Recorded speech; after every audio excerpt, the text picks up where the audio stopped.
Hello friends,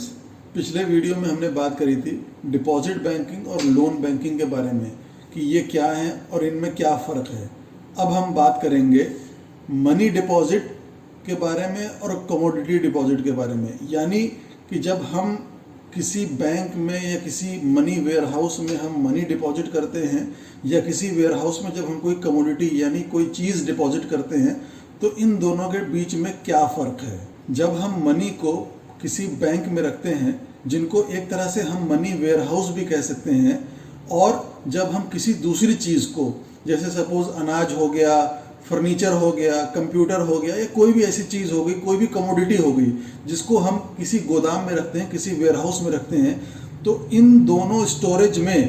पैसे को bank में रखने में या किसी और दूसरी चीज़ को बैंक में या वेयर हाउस में रखने में एक बहुत बड़ा बुनियादी फ़र्क है। इस फ़र्क को समझना बहुत ज़रूरी है।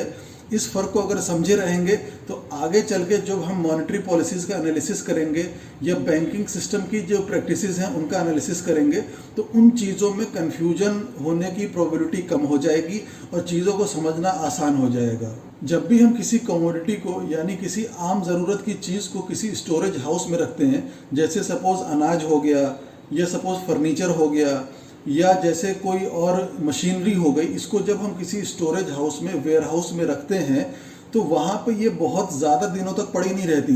इनके स्टोरेज के कुछ दिनों के बाद इनको वापस निकाला जाता है और फिर जो उनका कॉमन यूज़ होता है उसमें इस्तेमाल कर लिया जाता है। अब जैसे अगर किसी ने अनाज को सपोज़ रखवाया है स्टोरेज में, या कोई और ऐसी ही ख़राब हो जाने वाली चीज़ उसने कोल्ड स्टोरेज में रखवाई है, तो जब कोल्ड स्टोरेज में रखवाने के कुछ दिनों के बाद उसको वापस निकाला जाता है और अनाज है या जैसे फल फ्रूट हैं, इनको वापस जो इस्तेमाल में ले आया जाता है और ये चीज़ें ख़त्म हो जाती हैं।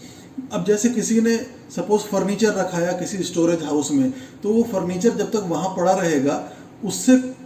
कुछ दिनों के बाद वहाँ से निकाल लिया जाएगा, फिर कोई उसको ख़रीद के अपने घर ले जाएगा और वहाँ उसके इस्तेमाल में आ जाएगा। और ऐसे ही कोई मशीनरी अगर है, तो वो मशीनरी भी जब तक स्टोरेज हाउस में पड़ी हुई है, वहाँ से जब निकाली जाएगी तो उस मशीनरी का सपोज़ कोई भी काम है, सपोज़ कोई ट्रैक्टर है, कोई बस है, कोई ट्रक है, कोई कार है, तो वो भी अपने अपने इस्तेमाल में आ जाएगी। वो चीज़ें, ये सारी की सारी चीज़ें कंज्यूम होती हैं, इस्तेमाल की जाती हैं और इस्तेमाल के साथ साथ ये ख़त्म भी होती हैं या इनके अंदर कमी आ जाती है। लेकिन इसके मुकाबले में जब हम मनी को देखते हैं, जब मनी को हम स्टोर करते हैं, तो उस स्टोर करने के बाद बैंक में जब स्टोर करते हैं उसको, वहाँ से जब वो निकाला जाता है तो वो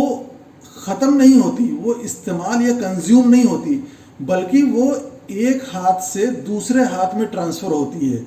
वो एक इंसान उसे दूसरे इंसान को ट्रांसफ़र कर देता है, वो कंज्यूम नहीं होती, ख़त्म नहीं होती है। तो गोल्ड और सिल्वर के सिक्के जिन्हें पहले ज़माने में लोग आपस में ट्रेड के लिए और बिज़नेस के लिए इस्तेमाल करते थे,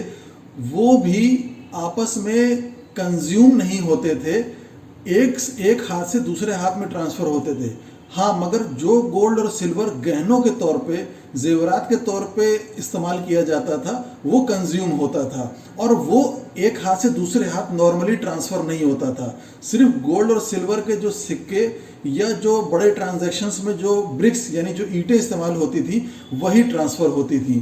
तो इस वीडियो में हमें गोल्ड और सिल्वर के डिपॉजिट में, यानी जिसको हम कह सकते हैं रियल मनी के डिपॉजिट में, और दूसरी जो चीज़ें हैं समाज में इस्तेमाल की, अनाज हो गया या इस तरह की जो दूसरी चीज़ें हैं, इनके डिपॉजिट में एक बहुत बड़ा बुनियादी फ़र्क हमें बताना था। नेक्स्ट वीडियो में हम हाजिर होंगे एक नए कंसेप्ट के साथ। शुक्रिया।